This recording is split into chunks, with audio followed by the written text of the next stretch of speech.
Hello, this is Billy Core from the Nostalgia Mall, and today we're going to be working on this computer right here.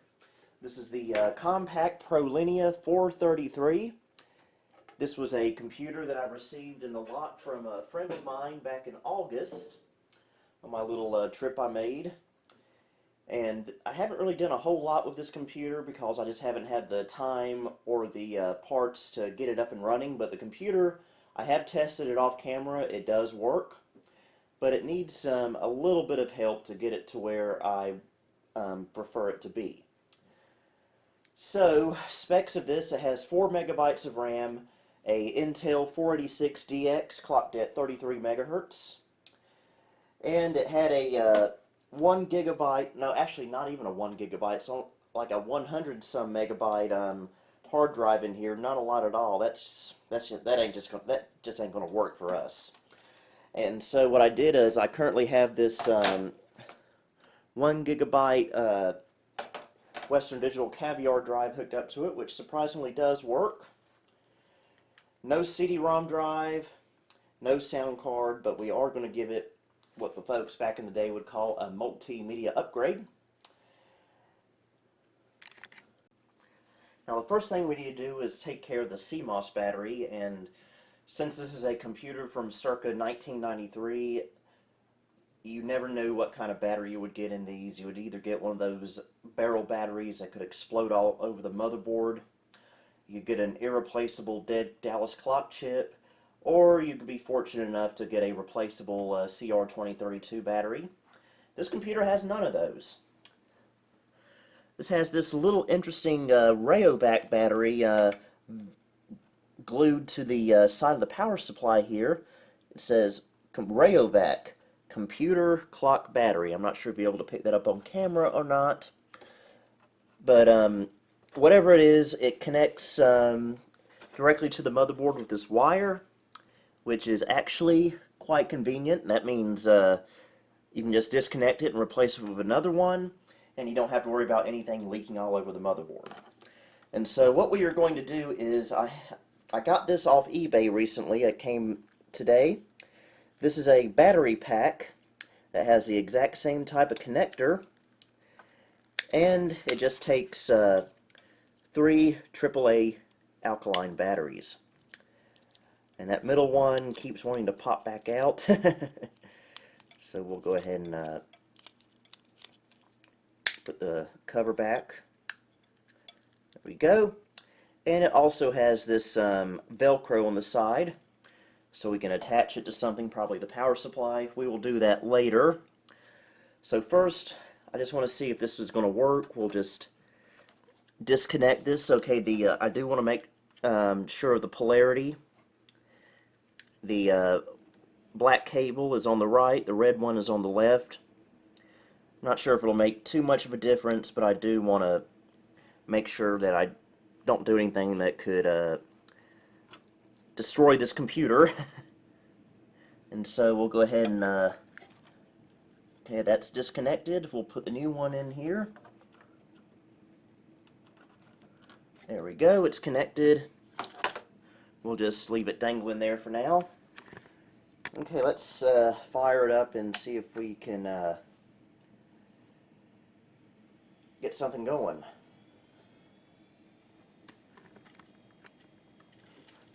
Need to change KVM inputs.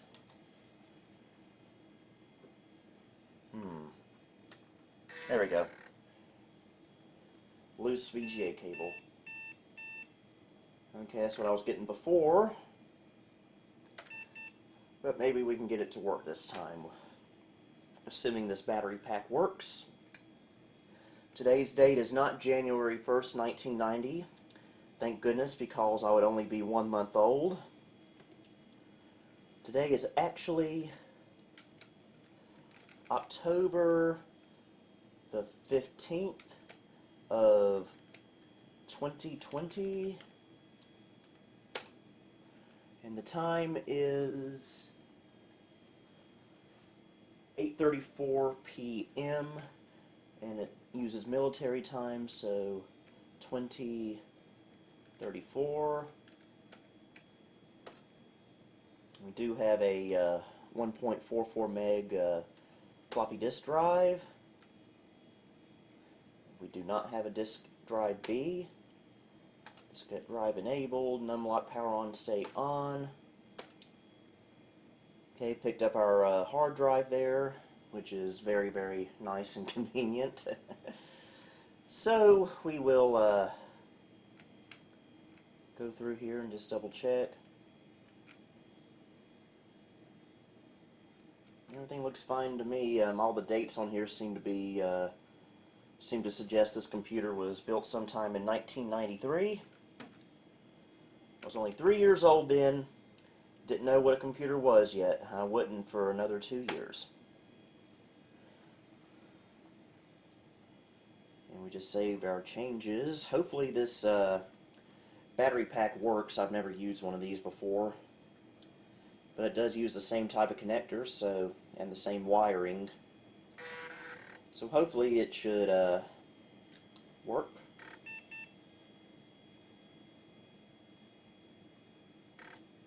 Okay, there's a very bare bones MS-DOS 6.20 install on this hard drive. Just out of curiosity, what is on here? A whole bunch of nothing, just command.com. So I just switched this computer off. We'll give it a few seconds, clear things out. Okay, it should be good enough. I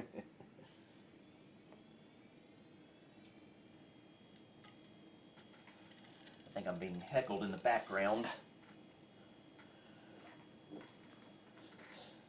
Very heckled in the background, folks. Yes! It appears we have a fully functional CMOS battery now. So that is our first win of the night. Next step, now that we have a working hard drive and CMOS battery, I want to give this a multimedia upgrade. And so I have here this CD-ROM drive. It's a little new for this system, but I'm not planning to burn any CDs on here, and it should work well enough. Now the only problem is this computer only has one IDE channel, which is typical of systems of this age.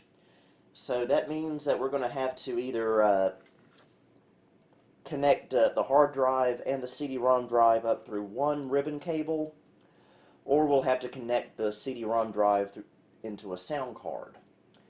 And unfortunately, the sound card I plan to put in here does not have a CD-ROM connection, but I might be able to come up with a plan B for that if we have to go the sound card route. But first I want to see about hooking up a CD-ROM drive through the same IDE cable. Now this IDE cable only has one connection, so I'm going to have to hunt through my box of cables and see if I can find a more appropriate cable. Okay, I've replaced the IDE cable with this very twisted up one that has two connectors, and as you can see, it is probably a bit newer than this system. So we're just going to do a test run here. We're going to take our CD-ROM drive. I've already have it set to slave mode, and so we will just connect it to this middle connection here.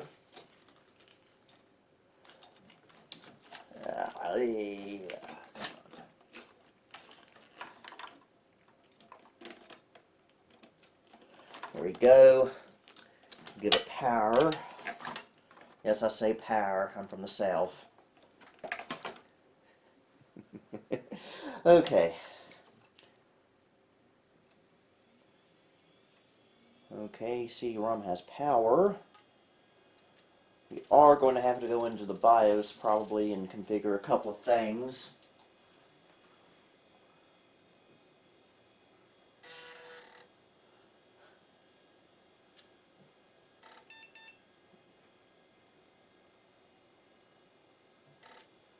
Okay, it still boots from the hard drive. I probably should have probably should have gone into the BIOS. I forgot to do that. I think it's F10 to get there.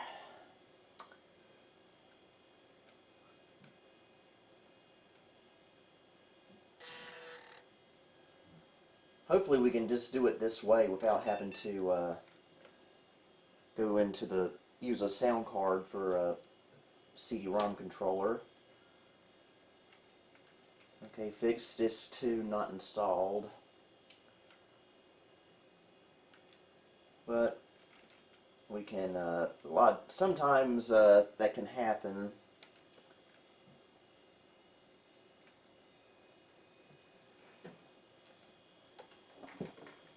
Now fix disk 2. Can we, now that's just going to be a hard drive.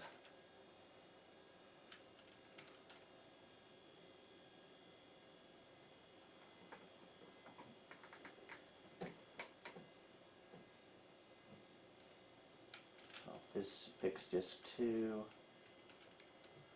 Okay, let's just cancel out of that. And we won't save any changes. What I'm going to do is just to see where we stand as far as a CD-ROM, I'm just going to boot from a Windows 98 boot disk,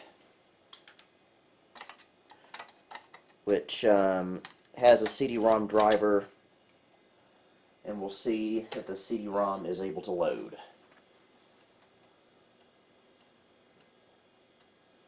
It seems to be booting from the floppy. I just realized you haven't been able to see the monitor this whole time. My apologies. Okay, starts computer with CD-ROM support. Okay, this will be the moment of truth.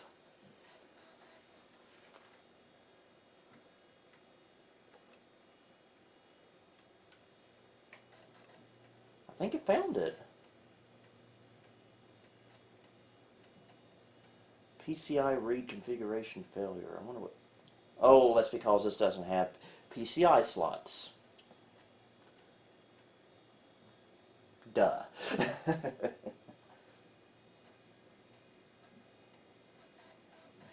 me a CD. Does anyone?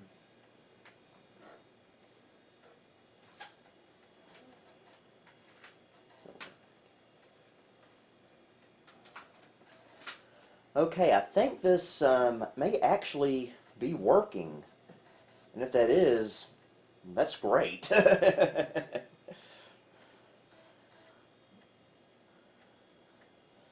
So, we are, once it loads up, we're going to test the CD-ROM drive with King's Quest V.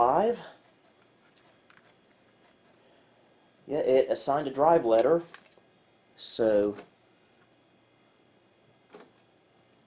and like any other CD-ROM drive from back in the day, it takes a while for it to open.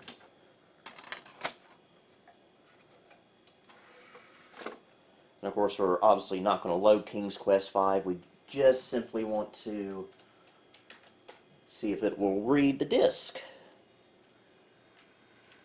And I've got pretty high hopes. Yes! Another success. Now, we do have one minor issue.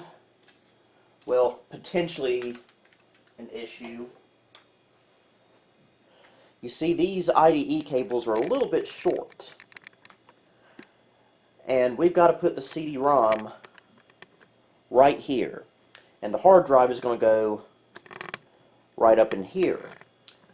And so I don't know if these connections on this IDE cable are going to reach or not between the two drives. So let's see what happens.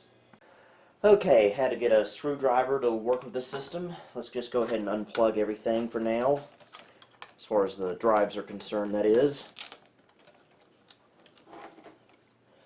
One thing I already know is going to be an issue, but I think we can just live with it. is that the 5 1/4 inch bay right here requires special rails, which I do not have. So the CD-ROM is just going to have to sit here loose. But, oh well, as long as it works, I guess. And we'll unplug the hard drive. Get that stuff out of the way for now. And let's see how we open this drive cage. Really should look up a service manual online, but real men don't need instructions. And so now these screws will work with either a Torx or a flathead. I don't have a Torx on me at the moment, so this will have to do.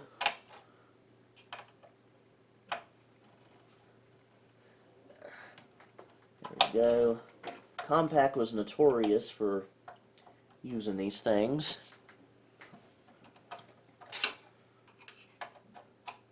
Which is kind of annoying. It's just par for the course, I suppose, with these. Alright, that's one. Guess there's nothing stopping me from replacing these with Phillips heads when I screw everything back. Okay. That's two. Now, is that all we need? Huh. Okay, just this one little part comes out. And here's our original hard drive. Yeah, 120 megabytes. For a system of this age and power, this is way too small. So I think we will just replace it with this Western Digital Caviar from June 29th, 1994. Now let's see. Try to get this lined up so you folks can see.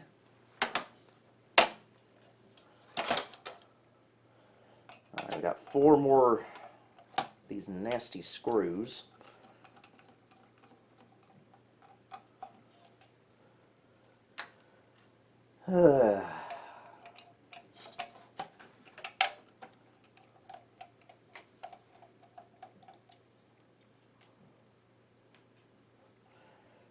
And I do also need to properly mount the battery pack, but I will do that last thing.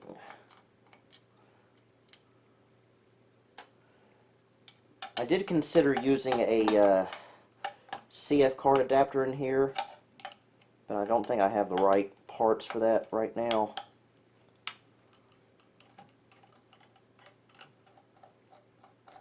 Plus, I think 1 gigabyte is the maximum this computer will take. And my smallest CF card right now is 2 gigabytes. So, there we go. Get that thing out of the way. And we will replace it with this much nicer drive. How about that?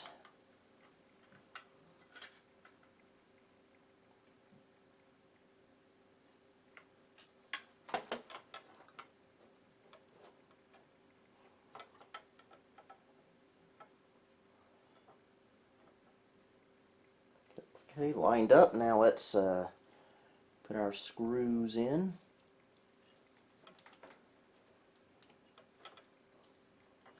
Actually, you know what?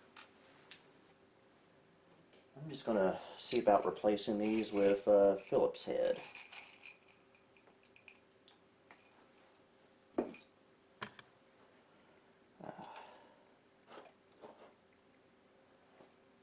And now I've got to find my Phillips head screwdriver.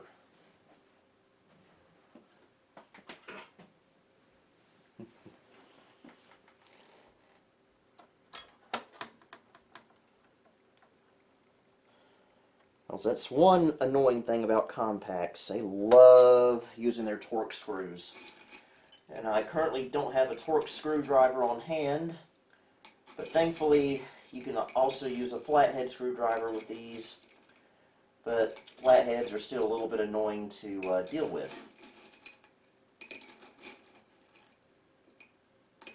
So I just got to find some Phillips screws. Already got one in. Put another in.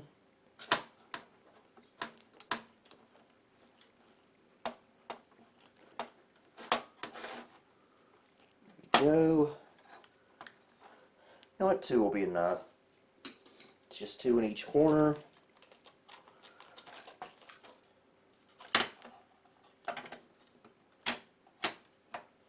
There we go.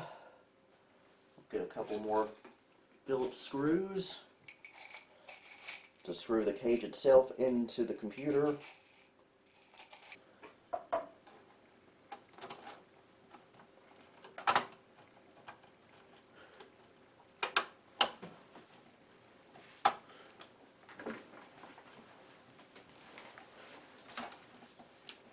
And there we go. Hard drive is in.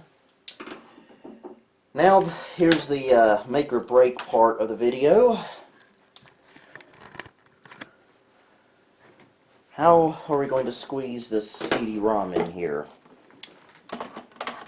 Well, we already know it's just going to have to be loose in here. But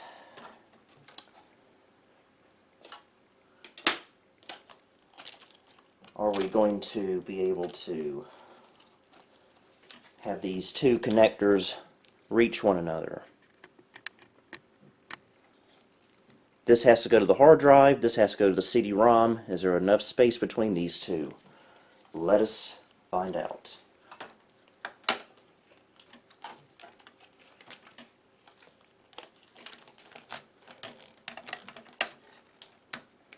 Okay, is this... Yeah, I believe that's upside down.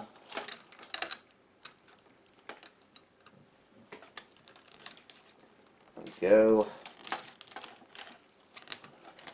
This is going to be cutting it close.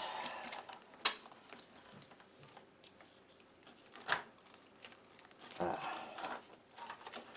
can get around all these wires. Maybe I'll have somewhat of a chance. Maybe.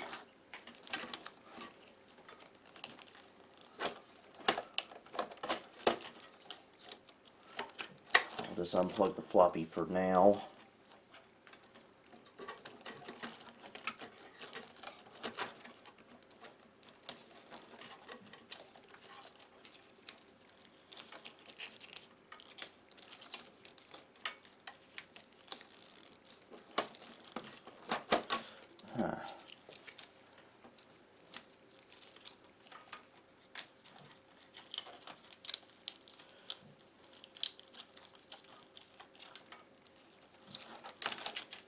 Okay, I'll just unplug the hard drive for now and see what happens.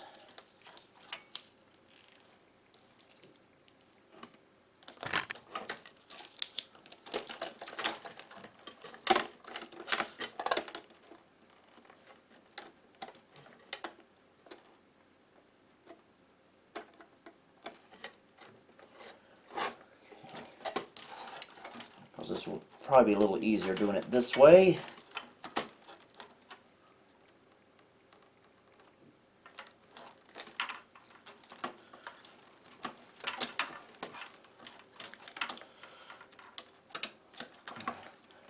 I don't think this is going to work.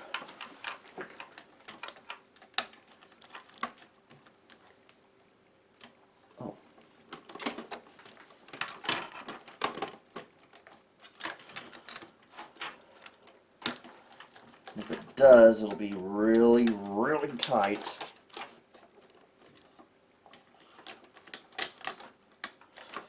Yeah, not gonna work. Okay, I had to do a little bit of weird maneuvering, but I think it may or may not work. We'll have to wait and see. The middle connection of this, the slave connection, had to be connected to the hard drive. The CPU board of the connection had to be made and put into the CD-ROM, and the hard drive connection had to go right into the motherboard. So I don't think that could pose a problem. I know it's not how it's supposed to be, but we will find out shortly. I forgot to plug little X power into the CD-ROM. And I also got to reconnect our floppy. Unplug it to get to the CD-ROM connection.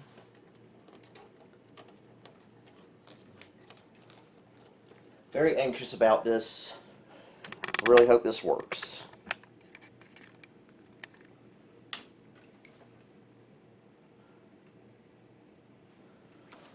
Oh, forgot to plug power into the hard drive. That may be very important to do. There we go.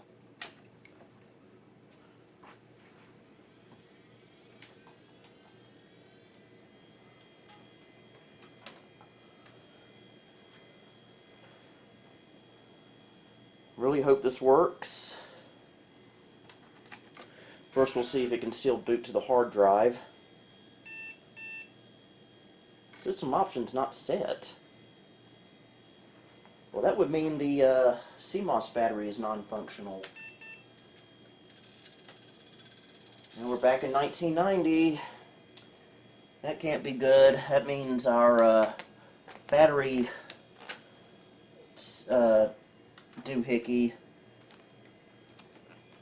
ain't working. And I know why, because somehow it got disconnected. So let me take care of that off camera. Okay, I reconnected the battery. I don't know how it got disconnected, but it seems to be working now.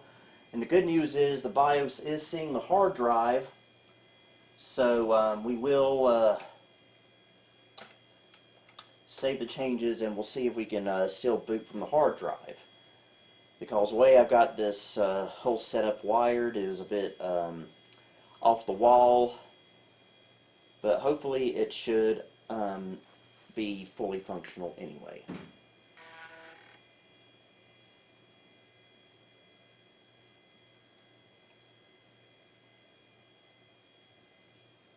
Disk controller failure, huh? This probably isn't going to work, is it? Okay, so what I did was I took this really beefy looking IDE cable out of my Gateway 2000 because I really didn't need such a long cable in it.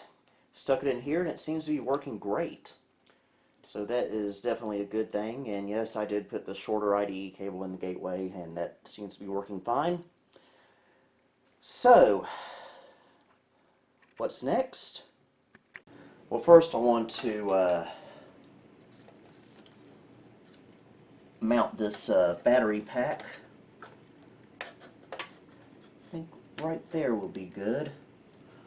I don't know if you'll be able to see it or not, but it's going to go here on the back of the power supply, kind of. So we'll just take this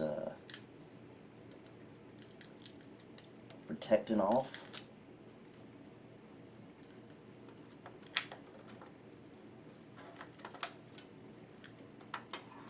And put it in just like that. There we go. So that's all nice and secure. Now we need to add some nice little expansion cards. And the first thing I want to add is this D-Link something or other network card. Has BNC and Ethernet. Of course, we'll be using Ethernet on here. So let me grab my flathead, and we will put it in the middle IDE slot. If I can get the screwdriver lined up.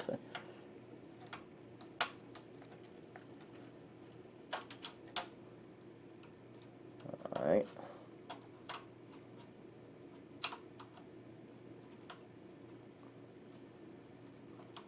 go.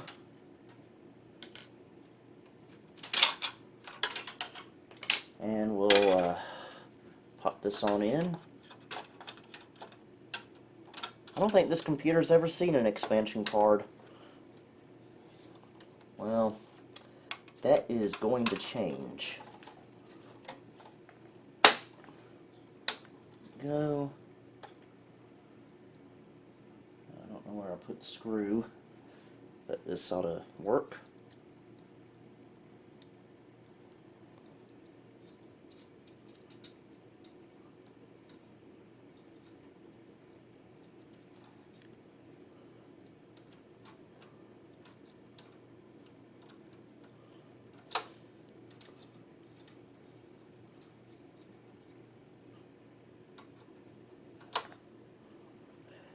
I do not like these screws.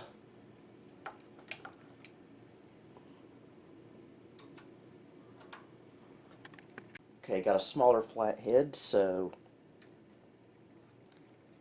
Oh yeah, that's a lot nicer. It's much better. And our sound card. This is always a controversial choice, but I think it works great. This is a Sound Blaster Vibra 16. Sound Blaster 16 compatible. It's not a real Sound Blaster 16, but you know what? I think it sounds pretty darn close. So I really don't care. We'll connect our CD-ROM audio header. I believe it goes to this middle one.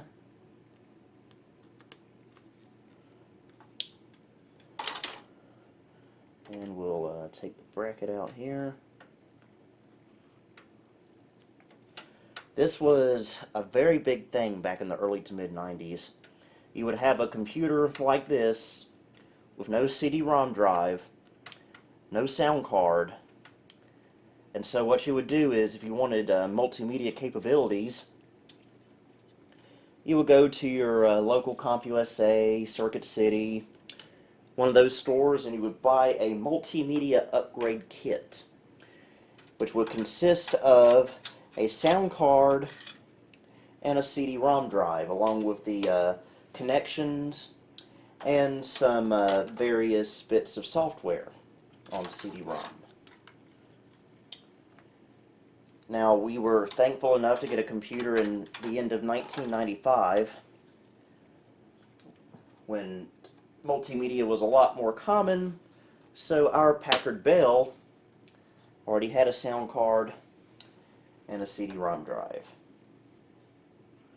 Isn't that nice? So we will screw this on in. Now, I don't have one of those official multimedia upgrade kits in a box or anything, but what we are doing right here is essentially the same idea.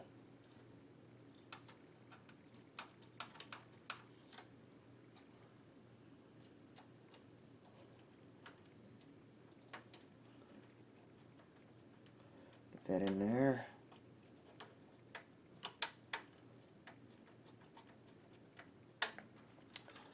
And we will attach our CD-ROM audio. Still a shame I don't have the proper drive rails for the system, but if someone does, let me know.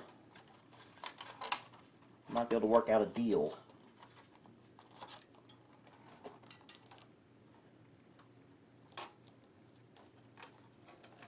This is going to be a jungle of cables. We'll have to do a little bit of cable management when we put things fully back together in here.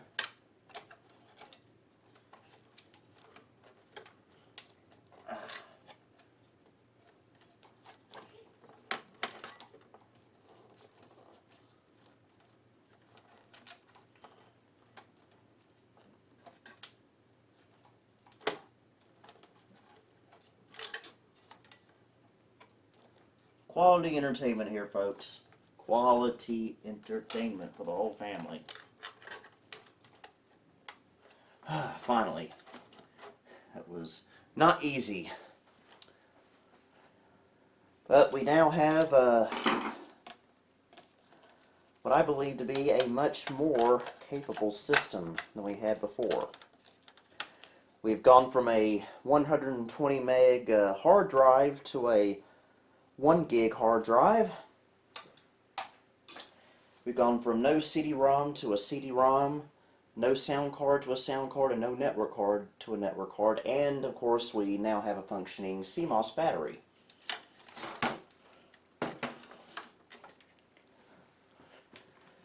And there's our I/O. I don't know if you can see it well enough on there, but there's our network, there's our sound. Okay, it's the next day. I had to stop the video last night because it was getting too late. But I do have the Compaq set up right here. Got it KVM'd with this really nice switch that the Flying Scotsman sent me last year. KVM'd with the Carolina Flyer and the Carolina XP.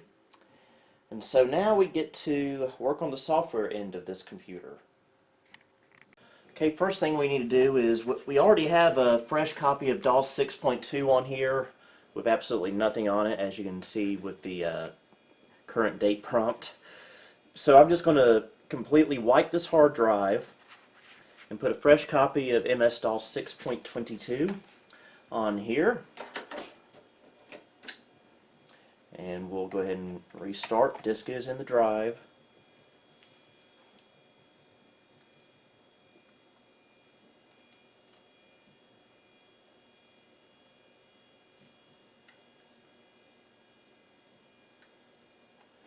Okay, don't know what's with that.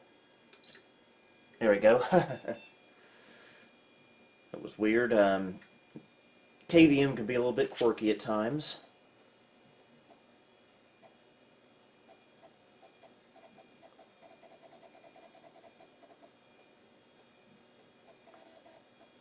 Thank goodness we have a functional floppy drive. It is missing the eject button. I haven't figured out how that goes back on there. Okay, by the way, this is my first MS-DOS setup in my new apartment. Yeah, we'll do that. Oh wait, actually we want to just go into F-disk and just completely wipe this out. Delete primary. Don't know why it's labeled Windows 95. Yes, I'm sure. There we go.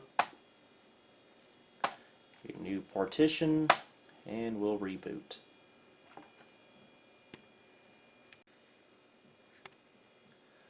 Okay, apparently I did not have the camera recording when I started this process, but it's currently formatting drive C, and it should take about a couple of minutes or so since this is an older type hard drive, and it is 1 gigabyte.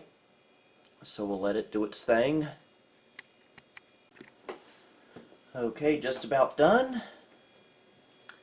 Settings are correct. C:/DOS. And this will take a couple of minutes, so I will see you guys on the other side. Okay, now we're going to boot into the full version of MS-DOS 6.22. IMM loaded. There we go. Okay, installing the MS-DOS 6.22 supplemental utilities. Okay, off camera I installed the mouse driver and the CD-ROM driver. So now what we need to do is install Windows 3.1. And we're going to do it from a CD via a Packard Bell Master CD. Yes, I know, wrong brand, but same operating system, who cares? And I do my Windows 3.1 installs much like the Windows 9X installs. I'm going to make a directory called WinDRVS, which is where we're going to copy the entirety of the Windows 3.1 setup files to. So I believe it's d:/install/windows on these disks.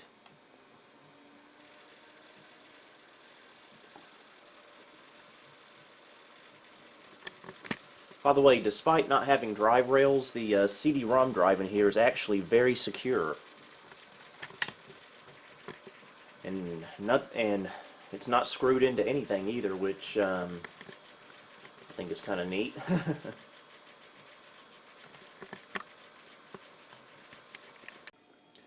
Okay, it's all copied to the hard drive now, so we'll just run setup. And this is just going to be your box standard Windows 3.1 install, or I guess I should say Windows for Workgroups 3.11.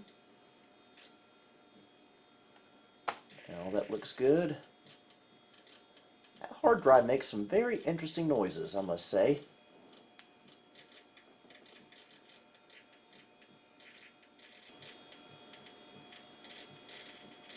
That was fairly quick.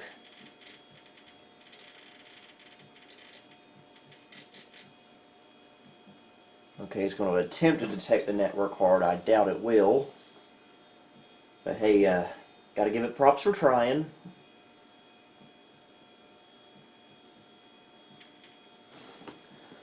Okay, delete core, and nostalgia mall. And back then, we did not have to put in a product key. Would not see that nowadays with Microsoft.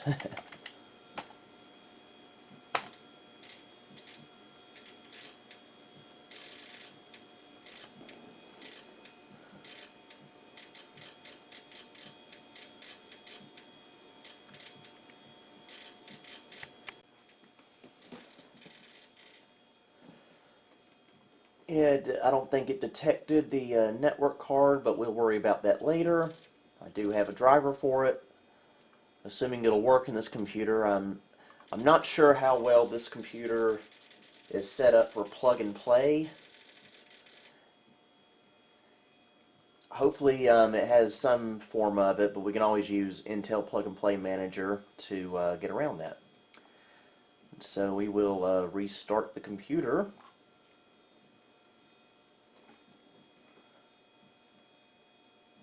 In fact, I think I will install Intel Plug and Play Manager. Okay, I thought the setup was for DOS, but it's actually for Windows, which is bringing us into Windows for the very first time on this computer. At least on this particular setup. This is a sample setup procedure. It is not intended for distribution to your customers. Well, okay then, I guess. Okay, you must reboot your computer. Whatever you say. Okay, we guess we gotta do it on our own.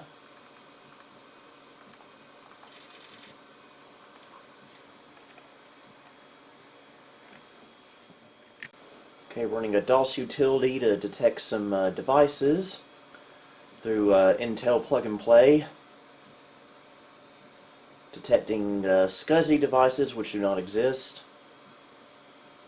We do have a sound device.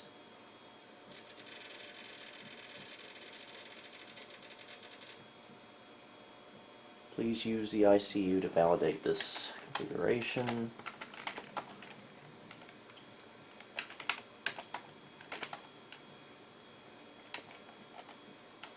Guess we can boot into Windows and see if it's actually done anything.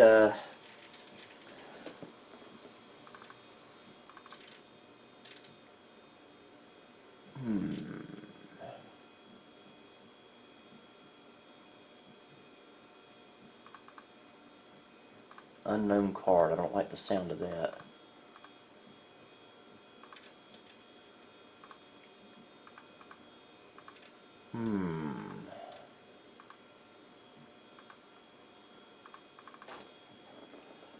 Well, I guess at the very least we could try to install the network.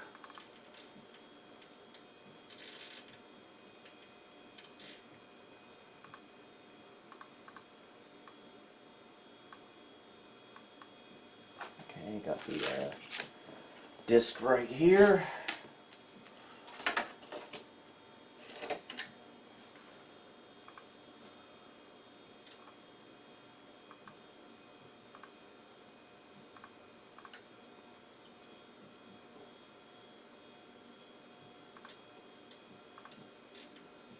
Go. Now we need to put TCP/IP on here. I'm going to eject the floppy drive with a screwdriver. Not very elegant, but it works for now. So I can figure out how that eject mechanism works.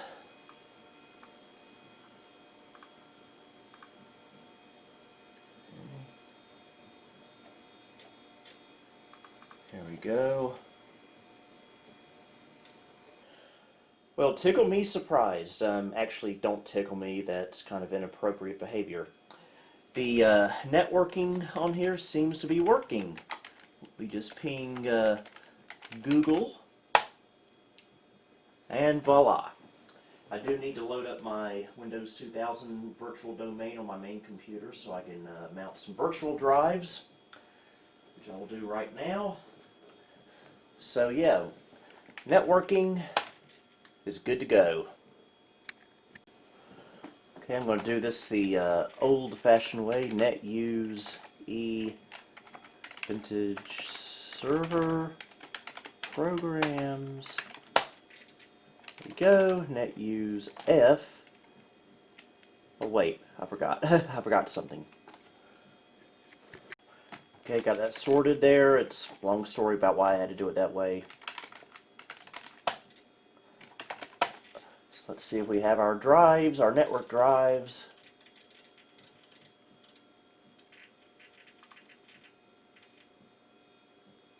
And yes, we do. Beautiful.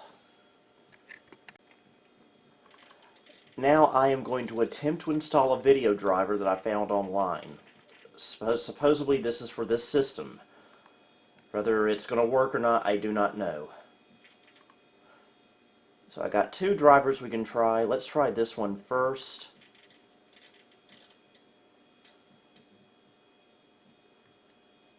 Compaq QVision. I don't know, this might be a little rich for this system.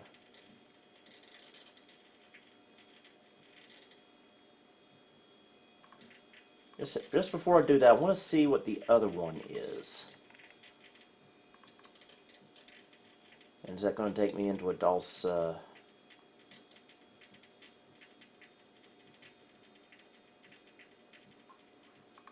not sure if that's what I need actually. So just go back to this one and see if this is what we need. This is always the hardest part about getting an old system that you've never used before, is finding the drivers, especially since this these business class Compaqs from the early to mid 90s use very proprietary video drivers.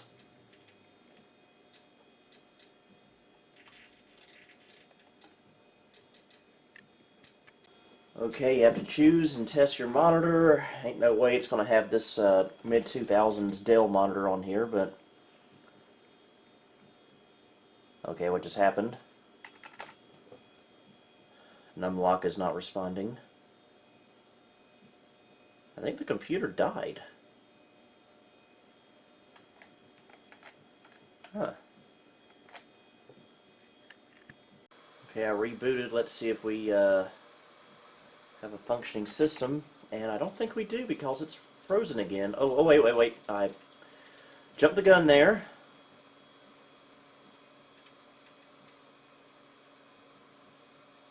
Well, QVision driver not currently in use. Control center will close. That suggests to me that we have the wrong driver. I knew it. Thanks to the Compaq supplemental utilities for Windows, I have this very sharp-looking desktop wallpaper now.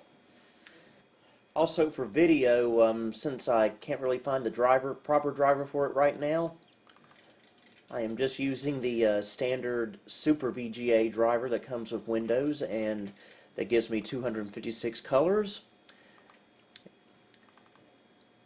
And so now we need to get sound going. Okay, I copied the sound card drivers to the CD, so we'll run install. Hopefully this will work. We had pretty good luck so far today. And I don't want to jinx it either.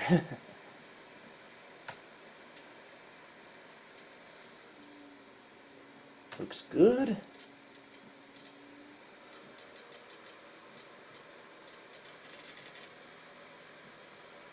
Okay, we'll let it update some files. Alright, time to do a reboot.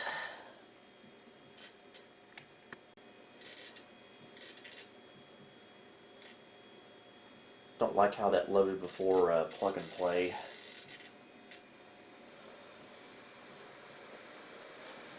Well, let's see if we get any sound in Windows.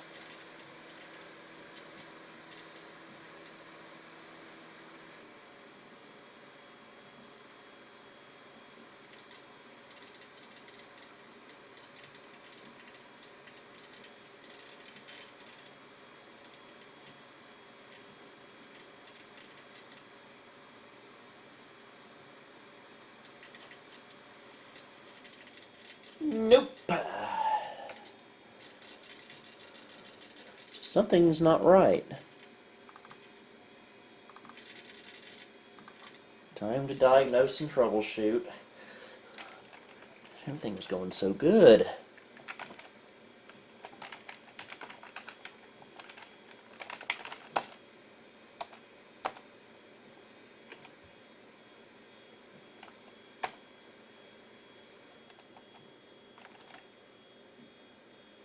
Wait a minute. No wonder it wasn't working. I didn't have the my audio splitter set to the right input. But it is still a good idea to go through this diagnostics anyway.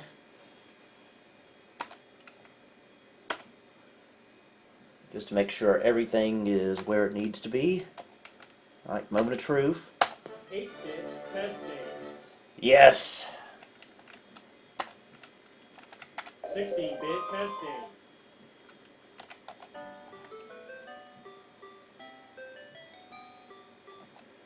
And we are fully functional. So let's just try Windows again, now that we've got the sound on the right input.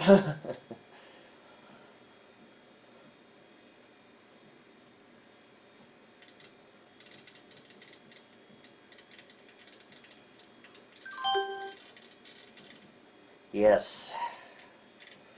We are good to go, folks. Everything in this computer seems to be functional. And I am happy. And so let's just commemorate this new old computer. A good old-fashioned canyon test.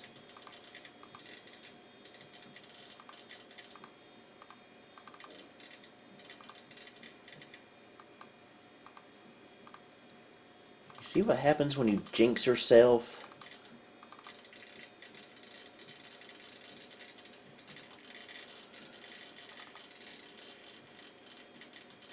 Ad-lib?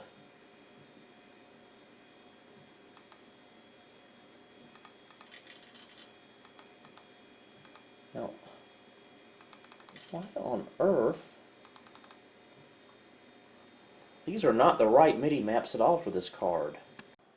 Okay, I think I got it working. I had to go into the MIDI mapper and go into where it said extended MIDI, which is still not right. Normally, when you install the Vibra card drivers, it adds its own MIDI mapper setup, but for some reason it did not do it this time. So what I did was I went and I loaded up my Gateway 2000 and looked at how it was set up, and I just copied everything over to this because it's essentially the same thing, same card roughly, and it's not perfect, but I think this sounds good enough.